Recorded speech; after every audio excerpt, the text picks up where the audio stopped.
How much should a good guitar cost? I'm really excited to make this video, everybody, because I myself am asking this question to myself almost every single time I'm either deciding to buy a new guitar or take a guitar out on the road or create an original music or a collab with somebody. I'm always asking myself, how much should I spend to buy a guitar? And I feel compelled to make this video because a lot of you guys ask me this question or something very, very similar, whether it's through like Instagram comments, YouTube comments, or Instagram DMs or TikTok DMs, etc. I always get this question from you guys, and I'm really thankful that you guys value my opinion. I've been doing YouTube for almost a decade now, which is awesome, and I've had the honor and privilege to play dozens and dozens and dozens of guitars from all different price points. And my own general consensus is the most expensive guitar doesn't always mean the quote-unquote best or the most good guitar. So in this video, I'm going to give you guys my opinions and like some pros and cons of like different factors with a guitar. And then at the end, I will give you guys my own opinion, like a price range of what I think is a good price to get a good guitar, okay? So be sure to like, comment, subscribe, and let me know your thoughts down below in the comments of what you think is a good price tag for a quote-unquote good guitar. So I've got 4 bullet points to talk about in this video, starting with number 1, the sound of the guitar. Now, in my experience playing metal music and hard rock music predominantly, I feel as though this is the easiest to get away with. Let me explain. Meaning when I crank it through like the Fortin Nameless or my Quad Cortex or a tube amplifier or any sort of high gain platform, any sort of high gain, equipment, I feel as though the price tag is the most irrelevant with the sound. I can get a quote-unquote good sound out of a really, really cheap guitar or a really, really expensive guitar. The sound itself is really not wavering all that much between a cheap guitar and a very expensive guitar.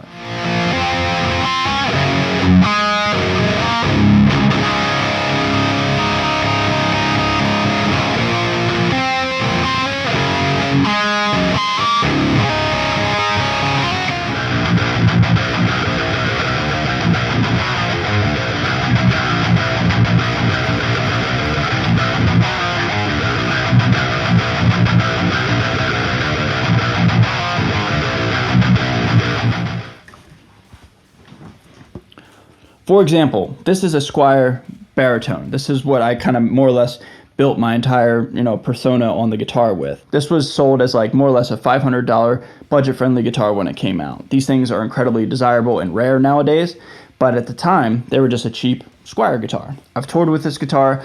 I've written predominantly my first 2 solo albums, Subtle Comeback and Chronic Pain, and a lot of the Drop F stuff was on this very guitar.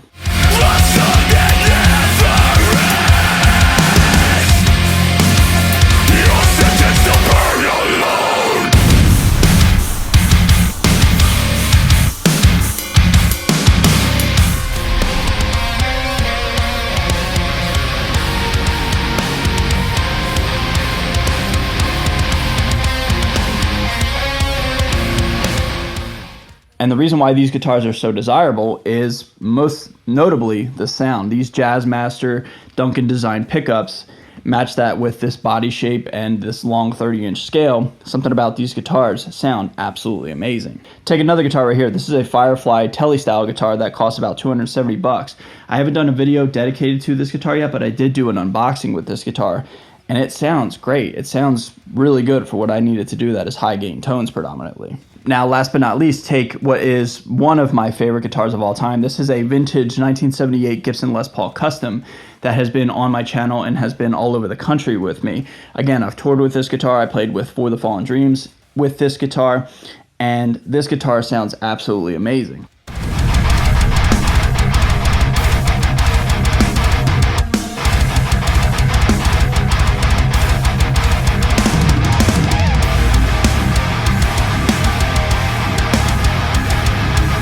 Time I bought it for $24.99 off of Reverb used 6 years ago. It's probably worth double that now.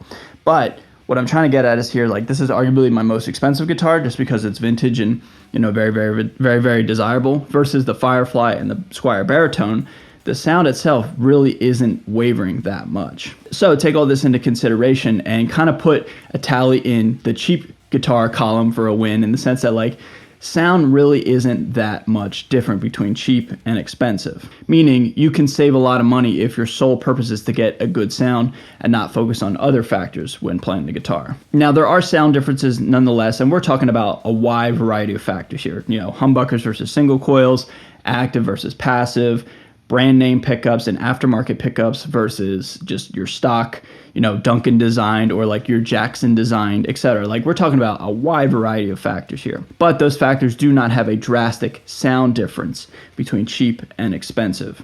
So if you have like a custom $10,000 guitar with EMGs versus a $200, proprietary humbucker, no name brand, Harley Benton active pickup, they are different, but the sound, again, really isn't that drastic, especially when you throw it in a band setting, in a mix setting, and a live setting. So when thinking about how much you should spend for getting solely a good sound out of a guitar, you can certainly go the cheap route. Okay, we've got the sound out of the way. Let's talk about playability, how it feels in your hands, how it responds, how easy or how difficult it is to play a guitar. In my own opinion and in my own experience, I found that cheap guitars are harder to play than expensive guitars. And this is kind of like the opposite with the sound of a guitar. I feel as though the more you spend on an expensive guitar, the easier it is to play. So playability is the bullet point you should take into consideration the most when deciding how much you should spend for a good guitar.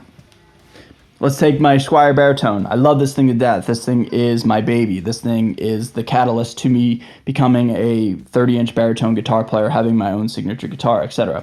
However, this thing is not exactly the easiest thing to play. And when talking about playability, we're mostly talking about the action with the strings. Basically, how hard do you have to push down on the strings to get them to ring out? How high is the action off the fretboard? If you get it really, really low, does it fret buzz? Does it ring clean, etc.? Let's take two baritones side by side. This is my signature 30-inch Cerberus baritone versus my Squier baritone. I'll take some pictures of the action itself between the two guitars, and you can see just from a visual standpoint how much lower the action is and how easier it is to play this guitar compared to the Squier. Now, these guitars sold for about $13.99 brand new, and this guitar sold for about $500. Do I love to play them both? Yes. Have I played them both on tour? Yes.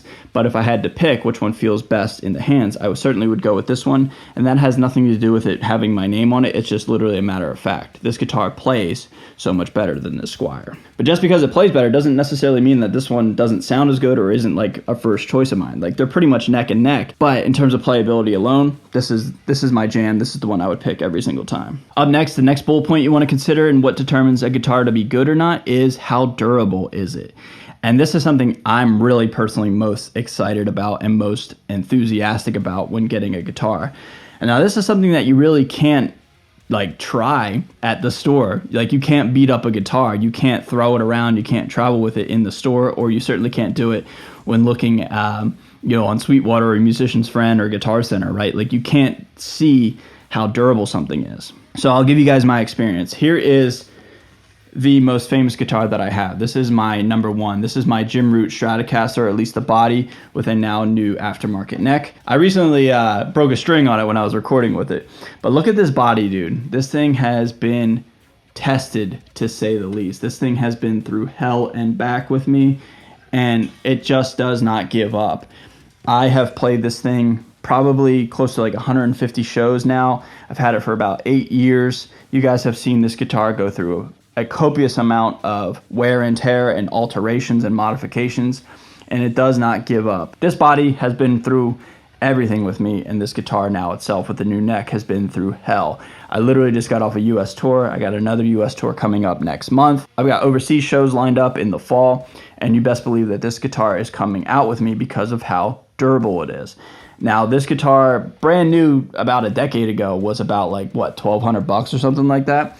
These guitars now, brand new, are about $2,000 or even more so still. So they're starting to get more and more expensive. I don't know if that's because they're more and more desirable. I don't know if it's people such as myself or the man himself really just showing how great these guitars are. But these are expensive guitars. And I feel as though you get what you pay for in terms of durability with the Jim Root bodies. They just do not give up, man. However, you guys know where this is going. This is my dream guitar. This is a 2022 Gibson Les Paul Custom.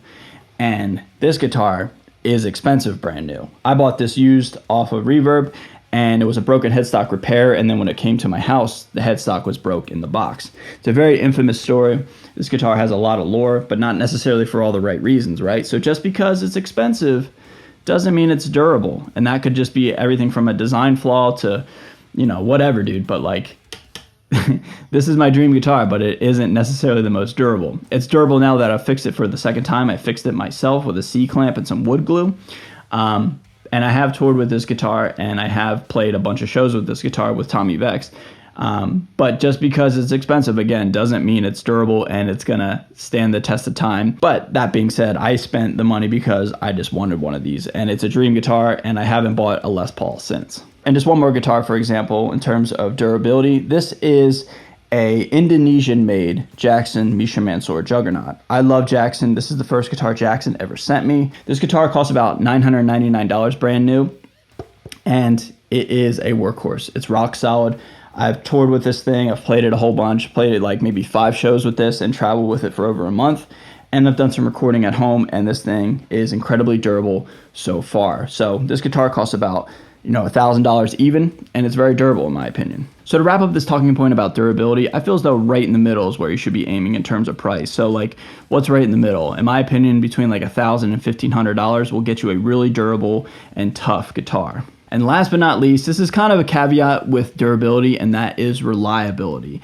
And that is like, when you plug it in, when it's time to go, when it's your turn to make noise, whether that's in the studio, at home jamming, or on stage, is it going to show up for you? Is the guitar going to work? Now, this is a lot of maintenance, and it could just be a lot of user error, speaking from experience. But in my experience, I've had a lot of guitars in my lifetime to where like I felt cautious and skeptical and apprehensive to play them because I didn't know if they would last a show, if they would just crap out or not. I didn't know if I could trust the guitar to do the job for the duration of time. I've said it before in a video relatively recently, the brutal truth about cheap guitars. In my experience, cheap guitars really crap out in terms of electronics. The electronics are always the first thing to go, and that sucks, especially being in front of a large audience, a live audience when playing. I've had guitars go out where like the solder had come loose in some capacity, and now I'm in front of 1,000 people and my guitar is not making noise. So I've explained it in this video about the brutal truth about cheap guitars.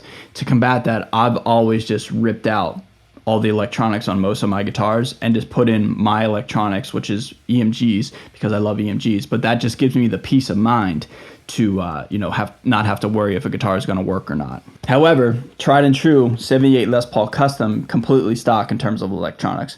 Again, I've toured with this guitar, played an entire tour with For the Fallen Dreams with this guitar.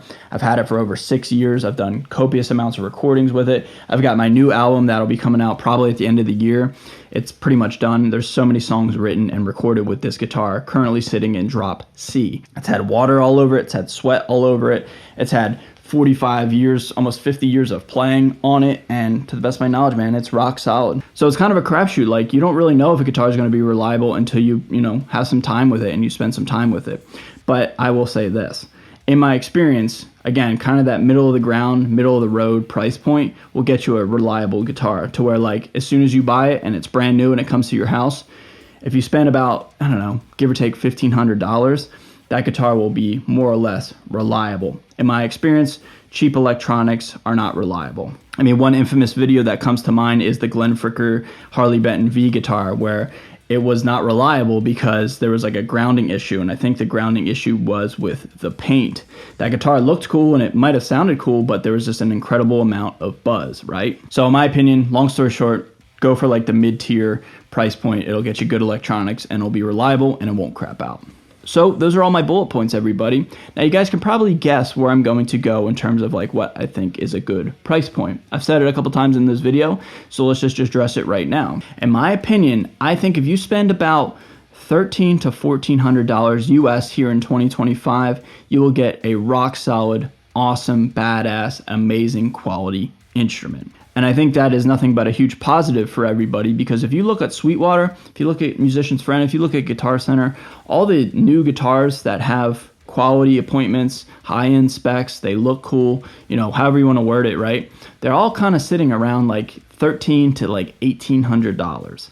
And that's everybody from Schecter to Jackson to some of the Fenders out there to ESP LTDs. Like, there's a lot of great guitars in that price point. Are there great guitars out there that are less expensive? Sure. Are there better guitars that are more expensive? Yes. However, just because it's expensive doesn't mean it's good or good for you, like it'll do the job for you. So what does good even mean? I mean, that's so subjective, but those are my opinions. Those are my experiences. That's my own R&D, having done YouTube for over 8 years and having been a touring guitar player professionally for approaching half a decade now. So that's that's my opinion. That's what I think a good guitar is and how much you should spend for a good guitar. Give or take $1,200 to $1,500, I would say. All right, everybody, that's gonna do it for this video. Thank you so much for watching. I love this video. I was really stoked to make this video, and I hope you guys enjoyed it as well. So leave your thoughts down below, what you think a good guitar should cost. Be sure to like, comment, subscribe.